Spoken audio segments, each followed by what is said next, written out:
మొదటి యోహాను పత్రిక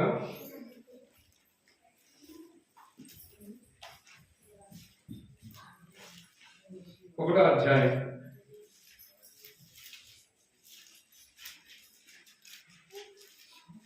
మొదటి యోహాను రాసిన పత్రిక 1వ అధ్యాయం కొన్ని వచనాలు చదువుదాం అందరూ కలిసి. జీవవాక్యమును గూర్చినది ఆది నుండి ఏది ఉండేనో అందులో ఏది చూస్తున్నామో ఏది నిదానించాలనుకుంటున్నామో ఆ చేతులు ఏది చూస్తున్నామో అది మీకు తెలియజేస్తున్నాం. ఆ జీవం ప్రత్యక్షమైన తండ్రి అప్రత్యక్షమైన గురించి ఆ జీవం గురించి సాక్షిస్తూ దాన్ని తెలియజేయపరుచున్నాం.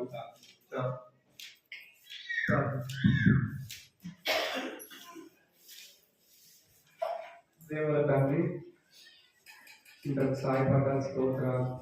తిరిగి మమ్మల్ని పరీక్షించుకోవాలని దేవా, జీవిత సాక్షిగా ఉండాలా, సాక్షి ఇవ్వాలా అని మాట్లాడిన విధానం బట్టి స్తోత్రం. ఇచ్చిన వాక్యాన్ని పంపించేసి మమ్మల్ని పరీక్షించుకొని పరిశోధించుకొని వాళ్ళకు పాల్పడ్డ సహాయపడదు. సమస్య చక్కగా మర్యాదగా ఇచ్చండి. వాళ్ళకు వర్తమానం దయచేయండి. వాటిని ధ్యానించడం, సాక్ష్యం చెప్పని ఇవన్నింటిలో చాలా దేవుడిగా ఉంటుంది. ఏ స్నామం వేడుచున్నాం తండ్రి. దేవుడు ఏది నిదానించి కనుగొంటేమో మా చేతులు దేని తాకి చూచండి, అది మీకు తెలియజేస్తున్నాము. జీవవాక్యమును గుర్చినది ఆది నుండి ఏది ఉండదో మేమేది వింటేమో కదండి. మనం ఏదైతే విన్నామో యేసు గురించి, ఎలా రక్షింపబడ్డావు, ఎలా దేవుడిని తీసుకొచ్చాడు, ఎలా సంఘములకు అందంగా చేశాడు కదండి అని దేవుడు చెప్పమంటున్నాడు.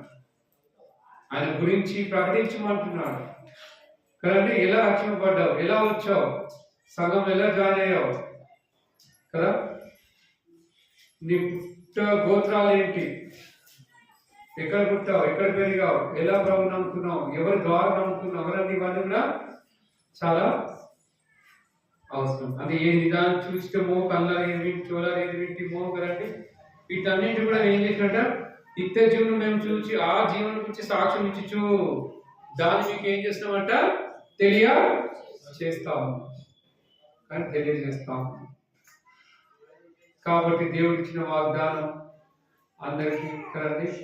ఆయన పిల్లలకు అధికారం ఇచ్చాడు కదండి. రక్షణ సంతోషం అందరికీ చెందుతుంది. రక్షణ పొందే హక్కు అందరికీ ఉంది కదా. పేతురు మేము ఏం చేయాలి అని నడుచుకున్నప్పుడు ప్రవేశం విశ్వాసం ఉంచుకోవాలంటే ఆయన నామలు మీరు ఏం చేయాలి, బాప్తిసము తీసుకోవాలి. ఆయన కుమార్ నామములు తండ్రిని అడిగారు కానీ ప్రభు యేసు ఎలుగలేసిలో వేశారు. ఇప్పుడు ఏం చేయాలంటే కదండి అని చెప్తా ఉంటాడు. కాబట్టి ఆ వాగ్దానము అందరికీ ఉంది. అందరికి కూడా రక్షింపబడే హక్కు అందరికీ ఉంది. సొంత రక్షకుడిగా చేర్చుకునే హక్కు అందరికీ ఉంది. తండ్రి యొక్క కుమారు యొక్క పరిశుద్ధ నామమున బాప్తిసం తీసుకునే హక్కు అందరికీ దేవుడు ఆ వాగ్దానం ఇస్తూ వచ్చాడు.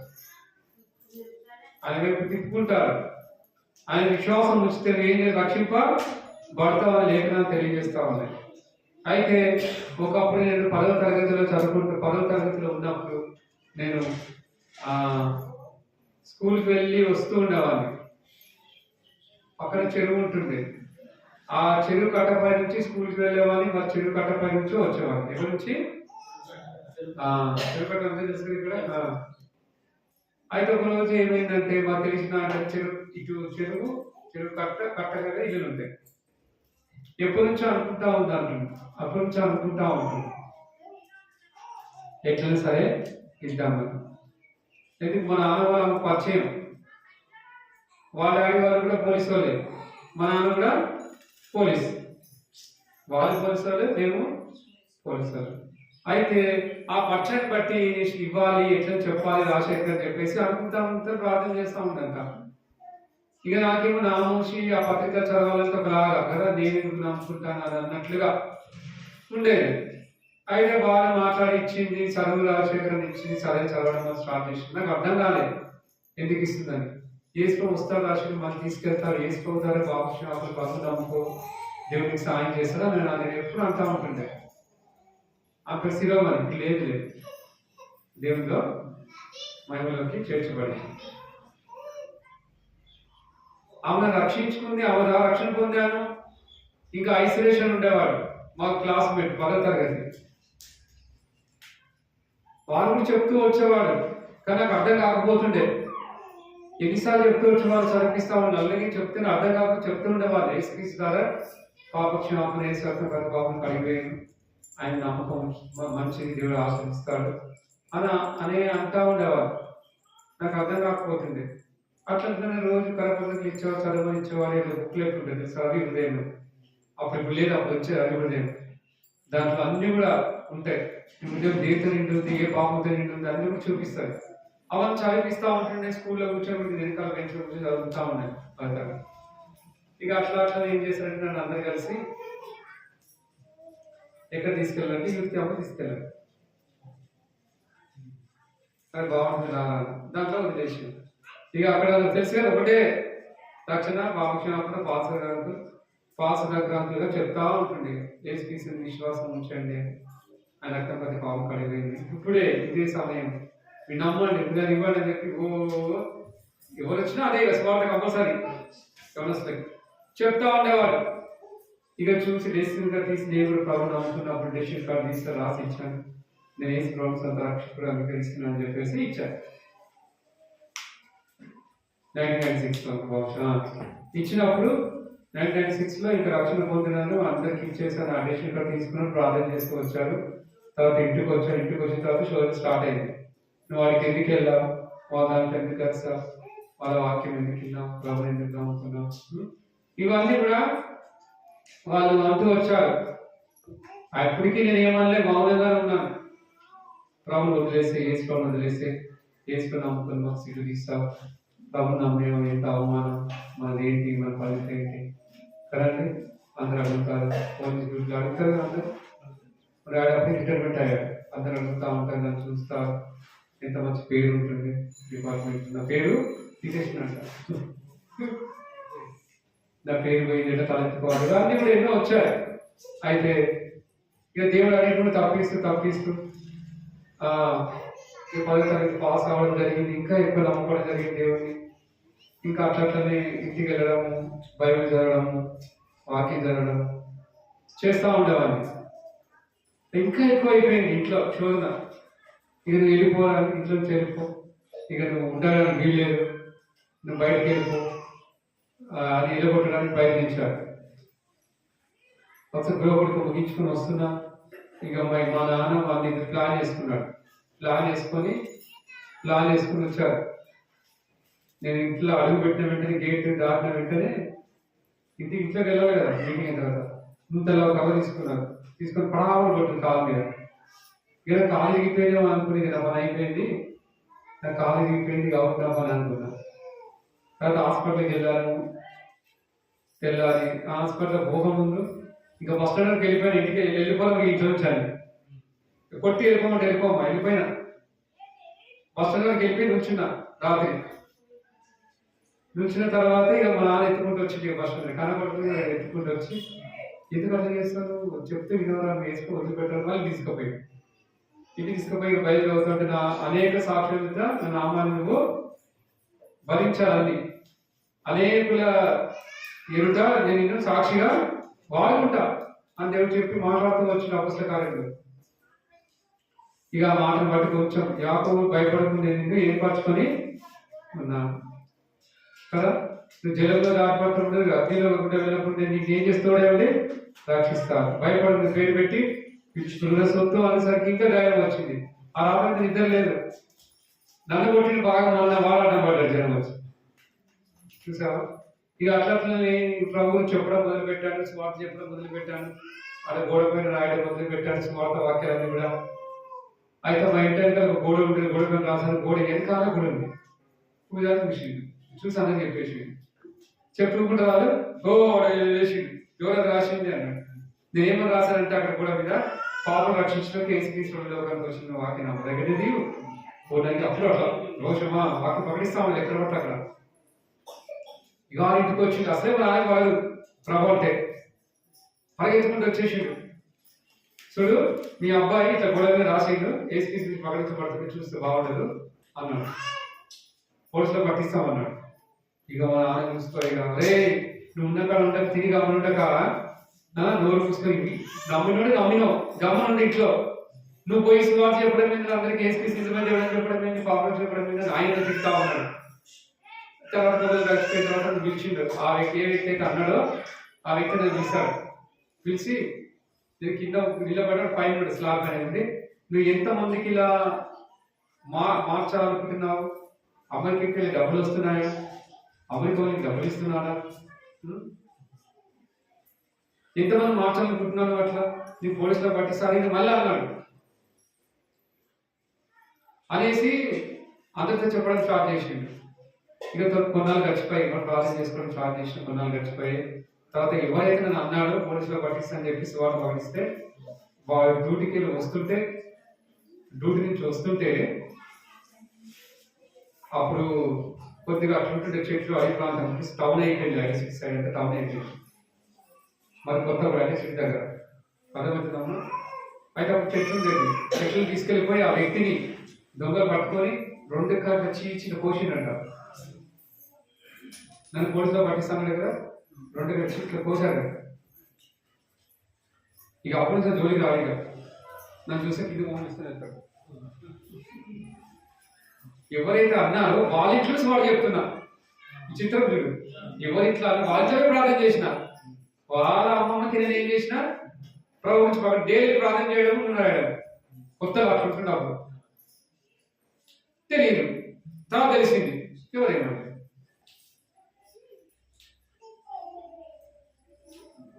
వాడే కేసులో పడిపోయాడు కొత్తగా. చూడు అంటే ప్రభు బిడ్డలు పట్టిస్తారని ఏమైంది, వాడికి అవమానకరంగా వాడు పట్టించోడు అయిపోయాడు. ఇప్పుడు కొద్దిగా పర్లేదు, కొంచెం మంచిగా ఎన్నికలు మించుకొని మంచిగా తల వచ్చుకొని పోతుంది. అది ఇదే నుంచి అయిపోయింది అనుకున్నాను, సాడ్ పడిపోయినా. ఏం చేస్తామని అంటే ఏర్పాటు నేను ఉన్నా, నేను కావాలని కోరుకున్నాడు కదండి, నన్ను ఏర్పాటు చేసుకున్నాడు. ఆయన విలువ రక్షించడాన్ని కోరుకున్నాడు. అట్లా దేవుడు అనేక రకాలుగా దేవుడు సాయం చేస్తూ ఉద్యోగరీతిగా దేవుడు సాయం చేస్తున్నాడు. ఉద్యోగంలో కూడా నేను ఐటీ సీట్లో స్మార్ట్ పడిచ్చినప్పుడు నేను అక్కడికి వెళ్ళి గేట్లకి వెళ్తున్నాను, గేట్లకి వస్తున్నాను. కానీ నాకు తెలియదంటే నేనే అని. వీళ్ళేం చేశారంటే నెట్లో పెట్టారు, ఎవడో వస్తున్నాడు స్మార్ట్ ప్రకటిస్తున్నాడు అంతా కూడా మీరు ఏం చేస్తున్నారు.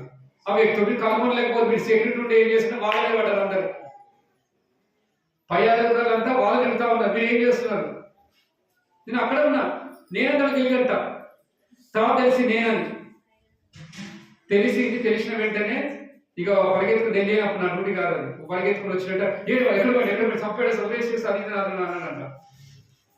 ఇంత ధైర్యము నా ఆఫీస్లోకి వచ్చి నా ఎదుగుతున్న స్వార్థపడిపోయినప్పుడు ఏం చేస్తున్నాడని చెప్పేసి గట్టి కలిసి ఉరేస్తూ అరేస్తూ అన్నాడు. వాడే పోయాడు ఆఫీస్ నుంచి. తర్వాత పోయి అడిగితే రాష్ట్రం నేను ఉరేస్తానని చంపేస్తాను లేదా, వాడి మొత్తం లేకుండా వెళ్ళిపోయినాడు. అప్పటికి సంతోషం, ఫుల్ భయం అయింది. మోకరికి ప్రార్థన చేసిన, ప్రభా ఏంటి బాధ్యత నీ నామాన్ని ప్రకటించిన చెప్పేసి నెక్స్ట్ కూడా పెట్టేస్తాడు కాబట్టి. తర్వాత సెక్యూరిటీ ఆఫీసర్ అడుగుతా ఉన్నాడు, రాజశేఖర్ నువ్వు నా పక్క నుంచి వెళ్తున్నా పోతున్నా మా మధ్య ఉంటున్నావు, ఈ పని ఎప్పుడు చేసినావు అని. నీ గురించి మేము ఎత్తున్నట్ట పట్టుకుందామని కదా, ఎవరో తెలియదు అని చెప్పి ఎత్తున్నట్ట. ఎంత పని చేసినావు నువ్వు చాలా మంచోడివి, నువ్వు ఈ పని చేసిన సంగతి అది నువ్వు చెప్తున్నావు ప్రకటిస్తున్నావు అని వాళ్ళు పై అధికారులు ఒప్పుకోలేదని చెప్పారు.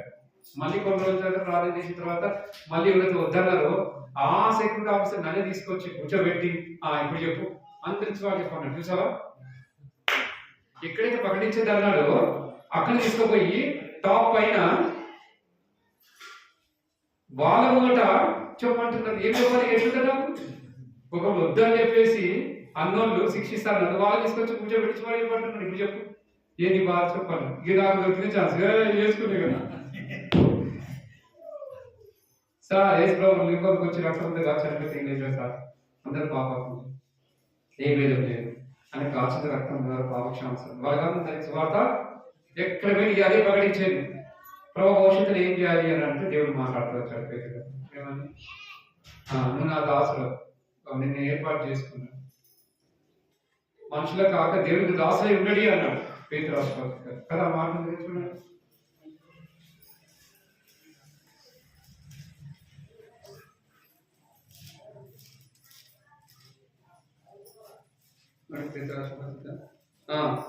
ఏం చేయాలి భవిష్యత్తులో ఏం చేయాలి మరి ఉద్యోగం చేయాలి ఏం చేయాలి? రెండో అధ్యాయం పదవచనం.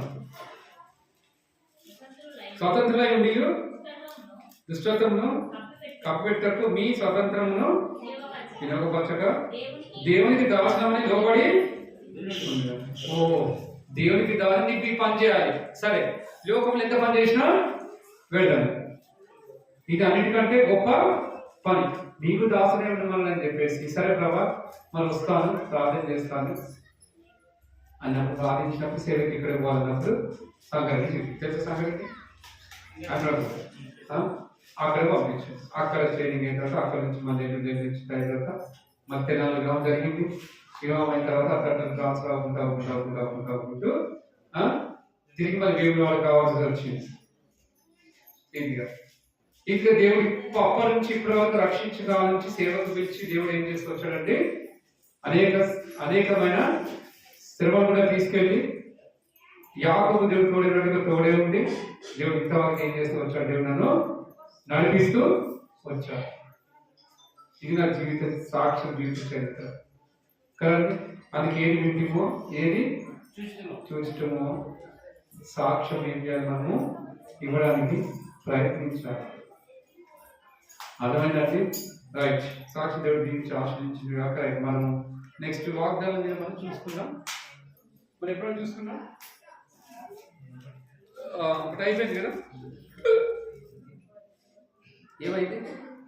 ఒక దాని ఏమిటో దేని ధ్యానించాను. నీవు నడుచు మార్గం అంతటిలోని నీ దేవుడికి ఎవరికి తోడే ఉంటుందని చూసుకున్నాం. యోషువలో కదా, నీ ముందు నడుచువాడు యెహోవా అని ఉంది. ఎందుకన్నాడు ఆ మాట? ఎప్పుడు అన్నాడు? ఎక్కడ అన్నాడు? కదండి. ఎవరికి చెప్తున్నాడు అనేది మనం ఇప్పుడు చూద్దాం. సందర్భం ద్వితీయోపదేశ కాండము సేమ్ యెహోషువ అన్నట్టనే ద్వితీయోపదేశ కాండంలో కూడా అంటా ఉన్నాడు. ఎవరితో అంటా ఉన్నాడు ఈ మాట? ద్వితీయోపదేశ కాండం చదవండి 31:8.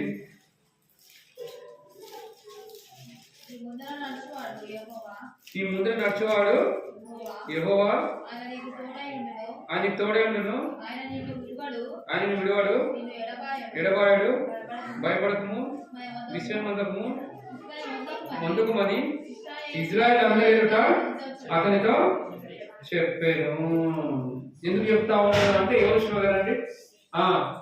ఆయన మళ్ళీ కొంత భయంకరమైన పరిస్థితులు వస్తాయి, విస్మయమైన పరిస్థితులు వస్తాయి. ఎక్కడ సంఘంలో కుటుంబం ఎక్కడైనా సరే అయితే భయపడకమని అభయం ఇస్తా ఉన్నాడు. ఎందుకు చెప్తా వస్తున్నాడు? మోషే 31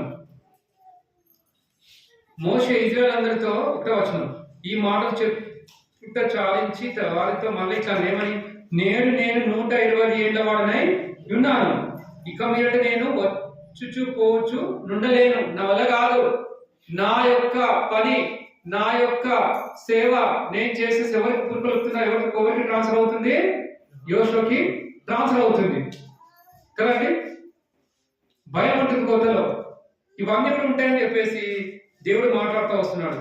సో ఆయన చేసే పనులు చేయాలి. యోషువ నువ్వు భయపడకని చెప్పి చెప్తాడా? నీ దేవుడని యెహోవా నీకు ముందుగా దాటిపోయి ఆ జనంలో నీ ఎదుట ఉండకుండా నశింపజేయును, నీవు వారి దేశంలో స్వాధీనపరచుకుందువు. యెహోవా సెలవిచ్చి ఉన్నట్లు యోషువ నీ ముందుగా దాటిపోను. యెహోవా నశింపజేసిన అమోరీయుల రాజధాని సీహోనుకును ఓగుకును వారి దేశంలో ఏమి చేసిన ఆ ప్రకారంగానే ఈ జనంలో కూడా చేయను. మీ పితరులకు ఏ విధంగా అయితే శత్రువుని జయించేలాగా చేశాడో, ఏ విధంగా అయితే ఆకలి సాయం చేస్తూ వచ్చాడో మోసకాలం నీకు కూడా యోషువ దేవుడు సాయము చేస్తూ వస్తాడు. అప్పుడు జయించిన దేవుడు ఇప్పుడు కూడా జయింపజేస్తాడు యుద్ధంలో. నువ్వు భయపడకము, నువ్వు కాని దేశానికి వెళ్ళాలా, చేర్చబడాలని చెప్పేసి వెళ్ళేటప్పుడు మార్గంలో అనేకమైన కష్ట నష్టాలు వస్తాయి కదండి. ఇరుకులు ఇబ్బందులు వస్తాయి, కొందరు ఎదురు తిరుగుతారు, కొందరు కదండి లోపడతారు కదా. ఇవన్నీ ఉంటాయి. యోషువ భరించాడు కదా. ఎదురు తిరిగిన వాళ్ళు ఉంటారు, లోపడ్డ వాళ్ళు ఉంటారు కదండి. ఆ కాలం ఆశించి ఏం చేశారండి? సినాయి వస్త్రాలు దాచిపెట్టుకుంటూ వచ్చాడు. ఏదో తిరిగినట్టే కదా దేవునికి, యోషువకి. దేవుడు ఏదో చెప్పొద్దు, ఏదో చేయొద్దన్న పని చేశాడు. మీరు దానిలో వేసి ఆ శబ్దమైన వస్తువులో కదా, ఎదుర్కోబడే శబ్దమైన వస్తువులు ఏది కూడా ఆశించద్దు. పోయేటప్పుడు కదండి యుద్ధంలో మీరు గెలవాలి అంటే ఏం చేయాలా అని చెప్పినట్టు వినాలా అని చెప్పేసి యోషువ చెప్తాడు. అయినప్పటికీ ఆఖరి ఏం చేశాడండి, యుద్ధంలో దొరికిన పట్టణంలో గెలిచిన వాటిని శ్రీరావాసం అన్ని తీసుకొని దాచిపెట్టుకొని డేరా కింద దాచిపెడతాడు. ఎందుకు ఆ యుద్ధంలో ఓడిపోతున్నాడని చెప్పి యోషువ ఎప్పుడైతే పరీక్షిస్తాడో, ఎప్పుడైతే సమూహం పిలిచి విచారిస్తాడో, అప్పుడు దేవుడు చెప్పేమని, అయ్యా శక్తమైన వస్తువు ఒకడు డేరాలో ఉంచాడు, అందుకని జయాన్ని జయించలేకపోతున్నారు, మీరు ఓడిపోయే అనుకుంటున్నారు, పాపం చేశారు కనుక క్షీణించిపోతున్నారు అని చెప్పేసి దేవుడు మాట్లాడుతూ వస్తున్నాడు. ఎవరు ఆ వ్యక్తి అని చేస్తే ఆకాను వెళ్ళి అడిగితే ఆకా నిజమే అని ఒప్పుకుంటాడా అంటే యోషువ సేవించే కాలంలో ఎన్నో పరిస్థితులు వచ్చాయి, అవన్నీ జయించుకుంటూ పోవాలి. అందుకే దేవుడు సంఘ వాగ్దానం ఇస్తూ వచ్చాడు, నీ ముందర నడిచేవాడు యెహోవే. అలాంటి పరిస్థితులు వస్తాయి కానీ జయించాలి. శత్రులు వస్తారు, నీ గిట్టని వాళ్ళు వస్తారు, ఏదో చెప్తారు కదండి, నువ్వు ఎదురు తిరిగే వాళ్ళు ఉంటారు, దేవుడి మంది ఆటంకపరిచే వాళ్ళు ఉంటారు. అయినప్పటికీ నువ్వు భయపడి తోడై ఉన్నా, నీ ముందర నేను నడుస్తాను. అయితే ఒప్పుకున్నప్పుడు ఆకాన్ని ఏం చేసి వచ్చారు, రాళ్ళతో కొట్టి ఏం చేస్తామా, చంపేస్తాడు. అయితే ప్రియ సహోదరుడా, మన బల్ల పరీక్షించుకునే సమయం వచ్చేసింది కదండి. నీలో కూడా శక్తి ఏమైనా ఉందా, ఆయన నచ్చని ఏమైనా ఉందా? నువ్వు ఏది ఆశిస్తున్నావు? ఆయన వద్దని నువ్వు ఏది ఆశిస్తున్నావు? ఆయన చెయ్యొద్దు అనేది ఏం చేస్తున్నావు? లేదా మన బలిత లేదా ఉంది, నాకు చెప్పుకోలేము, నాకు చెప్పవేమో, దేవుడు చేసే లేదా? యోనసులకి ఏం బలిత ఉంది, యోనసులు ఎక్కడ పడిపోతున్నారు కదండి, సంఘం ఎక్కడ బలహీన పడుతుంది, ఎక్కడ పడిపోతున్నారు, దేవుడు చేసే లేదా? అది ఒప్పుకోవాలా, కప్పుకోకూడదు. చెప్పక ఎప్పుడో ఏం చేశాడని ఆకాను ఒప్పుకున్నాడు. అప్పుడు ఆ కాలంలో వెంటనే శిక్ష వచ్చేది కదండి, రాళ్ళతో కొట్టి ఏం చేస్తారు, చంపేస్తారు. ఇప్పుడు అట్లా రాళ్ళతో కొట్టి ఏం చంపరు, కానీ ఆత్మీయ నువ్వు ఏం చేస్తావు, క్షీణిస్తావు. ఆత్మీయ క్షీణించిన తర్వాత చివరికి ఏమవుతుందండి, నువ్వు ఉన్నత కాలం బతుకుతావు, తీర్పులో తీసుకొస్తే మరణం వస్తుంది. పాపంలో వచ్చే జీతము మరణం కదా, మరణంలోకి వెళ్ళిపోతావు. అది అవసరమా? దేవుని వాక్యం వదిలిపెట్టి, దేవుని పదం వదిలిపెట్టి, బైబిల్ వదిలిపెట్టి, ప్రార్థన వదిలిపెట్టి నువ్వు ఆత్మీయంగా క్షీణిస్తూనే ఉంటావు. ఆకాండ చివరికి మరణానికి వద్దు, ఇక చాలు, ఇక జీవించే జీవితం చాలు, జీవించే సంవత్సరం చాలు, ఇక వచ్చి నీ కొరకు జీవిస్తాను ఆయన. ఎందుకనగా నీ ముందు నడిచేవాడు యెహోవా, నువ్వు నడుస్తా ఉన్నావు, నువ్వు నాతో ఉంటావు, నాకెందుకు ఇంకా భయం. అట్లా యోషువ దినంలో అనేకమైన సంఘటనలు వచ్చాయి, అనేకమైన యుద్ధాలు జరుగుతూ వచ్చాయి, కానీ యోషువ గెలుస్తూ వచ్చాడు కదండి. చివరికి ఎంత ఏడిపించారు. అందుకని ఒక మాట ఏమని, మీరు ఎవరు సేవిస్తారో, యోషువ 24 అధ్యాయం కదా, నీ ఎవరు సేవిస్తావో మాకు తెలియదు, నేను నైట్లు ఎవరు సేవించాను, కరోనా వచ్చిన ఎవరు సేవించాలి కదండి, మందులు ఉన్నా లేదు ఎవరు సేవించాలి కదండి. పశువు లేకపోయినాను, పంట పండినా పండగ నా దేవుడిని ఎవరు నేను ఆరాధిస్తాను, సేవిస్తాను అని గనపరుస్తా. ఏ ఉన్నా లేకున్నా అని నామాన్ని నేను ప్రకటిస్తాను, నామాన్ని కీర్తిస్తాను అని చెప్పేసి అలా తీర్మానించుకునే వాళ్ళు ఉంటారు. అలా తీర్మానిస్తాం అప్పుడప్పుడే, ఆ సంవత్సరమే ఈ సంవత్సరమే, మళ్ళీ రోజు రక్షణ కొత్త సంవత్సరం ఒకలాట, అంత సంవత్సరం చూడబోతుంది. చాలా మంది ఏం చేస్తారు, కొత్త సంవత్సరం చూస్తున్నారు అంటే పాత అంక వెళ్ళిపోయింది, 2025 వెళ్ళిపోయింది కదా, ఆ 26 చూసి కూర్చున్నారు. ఇక్కడ ఉంది కదండి, చాలా మంది ఈ వాక్యం చూసి మురవట్లే, ఈ వాక్యాన్ని చూసి ధైర్యం తెచ్చుకోవట్లే కదండి, వాక్యం చూసి సంతోషించట్లేదు. వాక్యం చూస్తున్నారు కదా, పైన ఏం కనపడుతుంది నీకు, 2026 ఈ గారు చూసి మురిసిపోతున్నాం మన మామూలు కదా. కొత్త సంవత్సరం గతించిపోయింది, పాత సంవత్సరం గతించిపోయింది, కొత్త సంవత్సరంలోకి వచ్చాము అని చూసి మురిసిపోతున్నామేమో. జాగ్రత్త సంవత్సరం దీన్ని చూడక ఇది కదా రాన్న, ఇది కూడా వెళ్ళిపోతుంది. ఇది కూడా పాతగా అయిపోతుంది, ఉడికిపోతుంది. లోకమంతా పాతగా ఉడికిపోతుంది. దేవుని వాక్యం నిత్యము అదే. చూసారా, చాలా మంది తెలియక 2026 కదా, ఓ కొత్త సంవత్సరం అంట. తెలియదా ఏం చేస్తున్నా? కొత్త సంవత్సరంలో ఇల్లు కట్టరాదు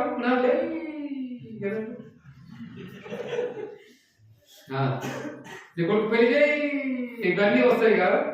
కొత్త సంవత్సరం నుంచి కొత్త సంవత్సరం పెళ్లి చేసుకుని కొత్త భార్య, కొత్త ఇల్లు, అబ్బా అది ఎందుకు బాబోయ్ కదా, సూపర్ నా కాక. అన్ని కుదిరినాయి కొత్త సంవత్సరంలో కదా, అన్ని వచ్చేసినాయి. కొత్త టైల్స్, కొత్త ఇల్లు, కొత్త భార్య, ఇంకేం కావాలా? కొత్త ఇవన్నీ. అది కాదు, నీ హృదయం ముద్రించబడిందా? ఈ అంక ఎప్పుడైనా పోతుంది కదండి, కనబడుతుందా? ఈ అంక ఎప్పుడైనా సరే వెళ్ళిపోతుందా? వెళ్ళిపోతుంది. 2027 వస్తుంది. కానీ వాక్యం అనుదినము కొత్తగా ఉంటుంది. నీ వాక్యం చుట్టెత్తిన దానికంటే మధురం. అనుదినము కొత్తదే. న్యూస్ పేపర్ చదివి వదిలేస్తావు, పుస్తకాలు చదివి వదిలేస్తావు. 10th క్లాస్ కానీ చదువుతారండి, అయితే బైబిల్ మాత్రము వదిలేస్తావా? ఆయన మాటలు జీవం గల మాటలు, ఆయన మాటలు జీవం ఉందంట. చూడండి ఏమంటున్నాడు, 20వ వచనం, 30వ అధ్యాయం ద్వితీయోపదేశకాండం 20వ వచనం చదవండి. 30వ అధ్యాయం ద్వితీయోపదేశకాండం 30వ అధ్యాయం 20వ వచనం.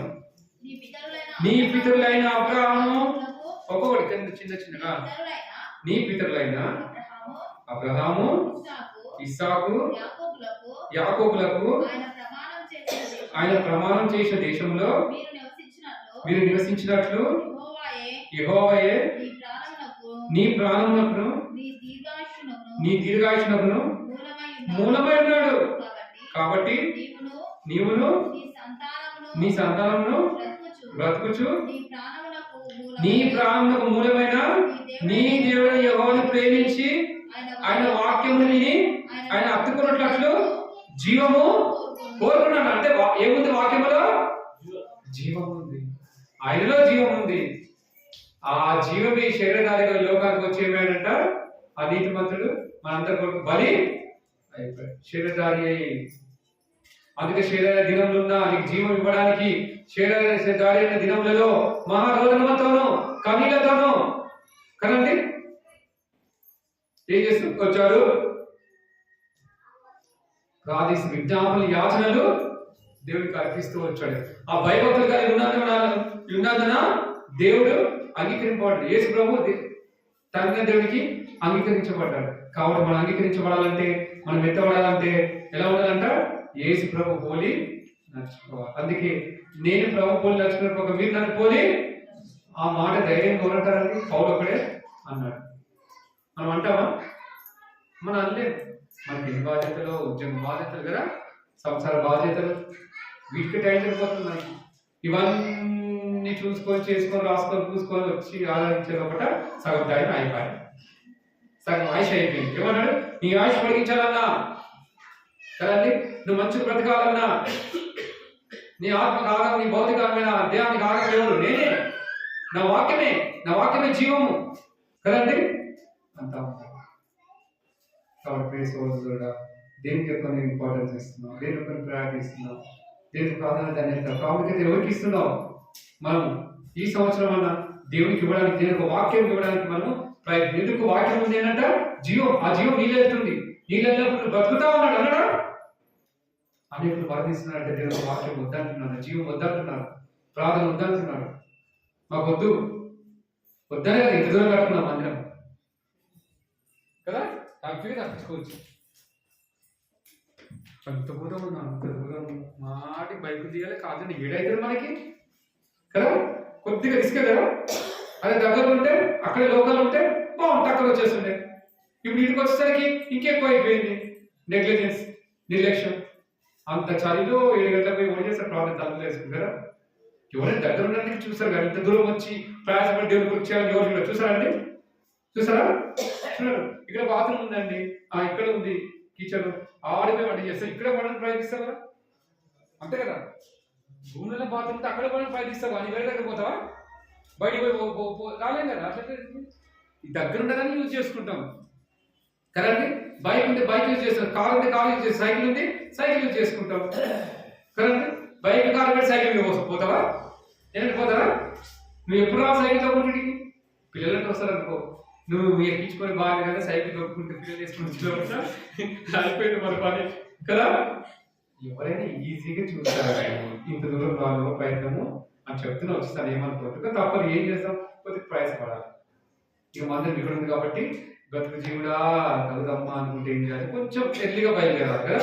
అర్ధగంట ముందు బయలుదేరండి, కరెక్ట్ 10 గంటలకు బయలుదేరికి వస్తే 11 అవుతుంది. ఇది కదండి తప్పేవాడు. ఇప్పుడు మళ్ళీ మందిరం మీరు పెడతాం, అంత దూరం ఉందని ఎట్లా రావాలి అంటే తప్పు మాదే కదా, కట్టించిన వాళ్ళదే అంతే కదా.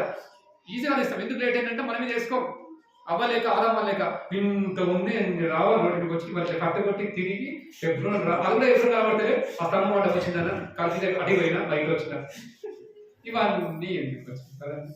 కొద్ది ముందు బయలుదేరు, స్కూల్కి పోయినట్టుగా, ట్రైన్ దగ్గర పోయినట్టుగా, ట్రైన్ మిస్ కాకుండా చూసుకుంటారు కదా.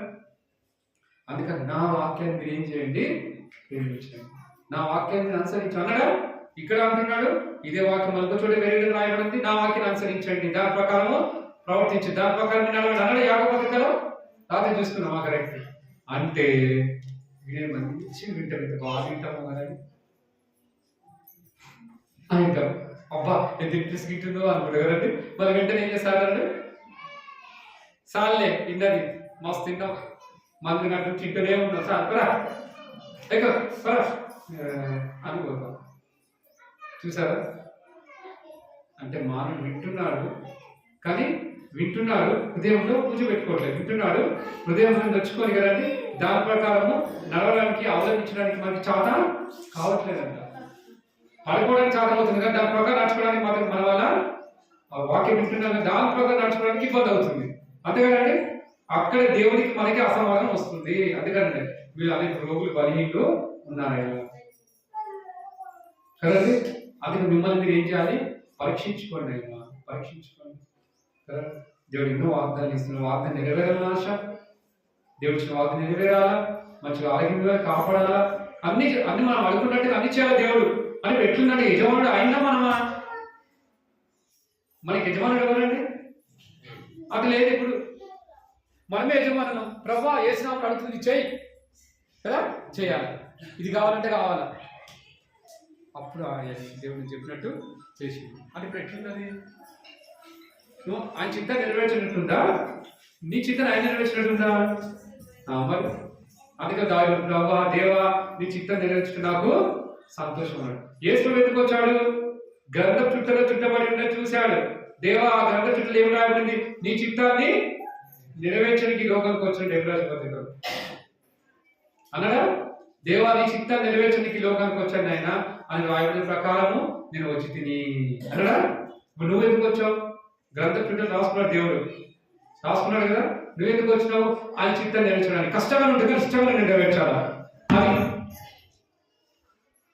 అంత దూరం రావాలా, తప్పదు. అది చిత్తాన్ని నెరవేర్చడానికి ఎంత దూరమైనా పోవాలా. ఇప్పుడు నేను కూడా రావాలా, దూరం రావాలా, 2 బస్సులు మారాలా, మళ్ళీ ఆటోలో మారాలంటే నా చిత్తం నెరవేరుస్తావా? ఆ చిత్తం అంటే ఏంటి, కష్టం ఉంటుంది కానీ దాన్ని ఇష్టంగా మంచుకొని చేయాలా. ప్రభుకి కష్టపడ్డాడు, కష్టం ఉంది, అందుకే ప్రార్థన చేస్తాడు. ఏమని, దేవా నీ చిత్తమైతే నీ సాధ్యమైతే గిన్నె తొలగి అయినాను అంటాడు. మళ్ళీ నీ చిత్తమైతే కానీ అన్నాడు.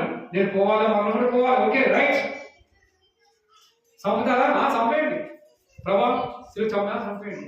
అది చిత్తం కష్టం ఉన్నప్పటికీ ఇష్టంగా నెరవేర్చి అనేక లోకరక్షకుడుగా అయ్యాడు. మనం కూడా ఆయన చిత్తం నెరవేర్చి చాలా కష్టం ఉంటుంది, ఆ చిత్తం నెరవేర్చి అనేకులకి ఆత్మీయంగా మాదిరికరం ఉండాలి. తెలుసా అండి, ఎంత దూరం ఉన్నామని కరెక్ట్ టైంకి వస్తుంది సిస్టర్. ఎంత దూరం ఉన్నప్పటికీ ఏది కూడా మానట్లేదు ఆ బ్రదర్. ఇద్దరు ఫ్యామిలీగా మంచిగా వచ్చి ప్రార్థన కొడుకులు అటెండ్ అవుతారు. మంచిగా 6 గంటలు 6 కూడా ఒక అర్ధగంట ముందే బయలుదేరుతున్నారు, టైంలో ఉంటున్నారు, పాల టైం ఆదుకుంటున్నారు అని చెప్పి నువ్వు మంచి సాక్ష్యాన్ని సంపాదించు. తిమోతి నువ్వు నీతిని భక్తిని అన్నాడా, వెంటాడమన్నాడా, వెంటాడు. మంచి విశ్వాసం కలవాడి జీవించు, మంచి పోరాడు. పోరాడేవాడు, జట్టులో ప్రవేశించేవాడు, దీనికోసం వెనుకాలన్న వాటి కోసము పరిగెత్తాడు, ముందున్న వాటి కోసం వేగపడి వెళ్తాడు. ఈ జీవనోపాధిలో చిక్కుకోకు తిమోతి, జాగ్రత్త అంటాడు పౌలు అన్నాడా? కాబట్టి నువ్వు దేనికోసం నీ ఆరాటం, దేనికోసం నీ పాకలాట, ఎందుకు ఆలస్యం అవుతుంది, ఎందుకు కరెక్ట్ టైం చేయలేకపోతున్నావు కదండి? ఇక్కడైనా మార్చుకున్నాం, ఇక్కడైనా దేవుడు ఇచ్చిన వాగ్దానం ఎంత గొప్ప మనకి వాగ్దానం ఇచ్చిండు కదండి, ఇంత గొప్ప వాగ్దానం ఇచ్చాడు కదా. కాబట్టి మనం ఇంకా 3వ తరగతి చిత్రం ఎప్పుడన్నా దాన్ని సేవలు వివరిస్తారు కదండి. ఆ రీతిగా దేవుడు ఇచ్చిన వాగ్దానం మనం రెండు చూసుకుంటా ఉన్నాం కదండి. ఒకటి ఇవి నడిచి మారమని దేవుడికి ఎవరికి తోడై యోషపడుతుంది. కాబట్టి ధైర్యంతో ప్రార్థించి ప్రార్థన పనులు మొదలు పెడతాం. నెక్స్ట్ నీ ముందర నడిచేవాడు యెహోవా, ద్వితీయోపదేశకాండము 31:8 కదండి. యోషగ్రంథం సెలక్షణ దేవుడు ద్వితీయోపదేశకాండం కూడా సెలవిస్తున్నాడు. మోసపోయి నువ్వు చేసిన వాడు యోషువ, అది భయపడకు కదా, నేను ఎన్నడూ విడువను ఎడబాయను అన్నాడు. అవి ఇచ్చే వాగ్దానాలు దేవుడు ఇచ్చాడు. గ్రంథ వాగ్దానాలు మనయే, కానీ మనకు భయం కలిగినప్పుడు, మన నిరుత్సాహం ఉన్నప్పుడు ఇవి చూసుకొని మన ధైర్యము తెచ్చుకోవాలి. నీ వ్యక్తిగత వాగ్దానం చూసుకొని మురిసిపోవడం కాదు. ఆ సందర్భం చదవండి, దేనికి ఇచ్చాడు, ఎందుకు ఇచ్చాడు, దేనికి ఇచ్చాడు, కారణం ఏంటి, ఎవరికి రాసిన అవన్నీ చదివి కదండి చూసుకొని ఆ టైంలో ప్రభువా వాగ్దానం ఇచ్చాను నెరవేర్చాను. ప్రతిరోజు ఇక్కడ గుర్తొచ్చినప్పుడు ఆ వాగ్దానం తెలిసి ఏం చేయాలో చూసుకొని ప్రార్థించేవారు కూడా.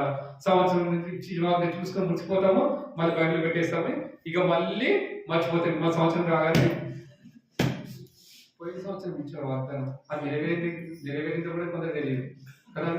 ఇక నెరవేరని సిగ్గుపోతుంది, విశ్వాసం లేదంటారు, నెరవేర్చలేదు అక్కడ మాత్రం విశ్వాసం, నెరవేర్చుంటాడు. కాబట్టి వద్దు కదండి. మన ఈ నూతన సంవత్సరంలో మనం మార్చుకుందాం కదండి. ప్రభావ ఎక్కడెక్కడ మనం పడిపోయాం నిజంగా విశ్వాసంగా. వాక్యాన్ని మీకు పక్కన పెట్టేవారు ఉన్నారు, ప్రార్థన మీకు పక్కన పెట్టేవారు ఉన్నారు, చాలా సార్లు నేను నీకు దుఃఖ పెట్టేవారు. ప్రభావాన్ని క్షమించండి, దగ్గర కడగండి. ఎన్నో రకాలు ఆశించాను, నేను ఆత్మని క్షీణించాను ప్రభావ, ఆకలిలా ఆశించాను, ఆకలి అదాశించాను. ఏం ఆశిస్తున్నావు అది నీకు తెలుసు కదా, అది ఒప్పుకోవాలి. ఆకలి ఏం ఆశించాడు, సీనా వస్త్రాలు, వెండి బంగారు కాదు కదా, నువ్వే ఆశిస్తున్నావు, అది నీకు తెలుసు. లోకంలో ఏముందో నీకు.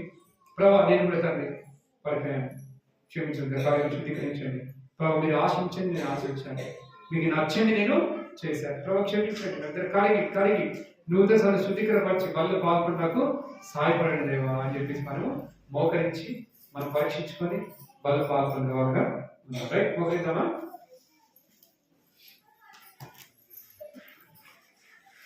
అమ్మాయి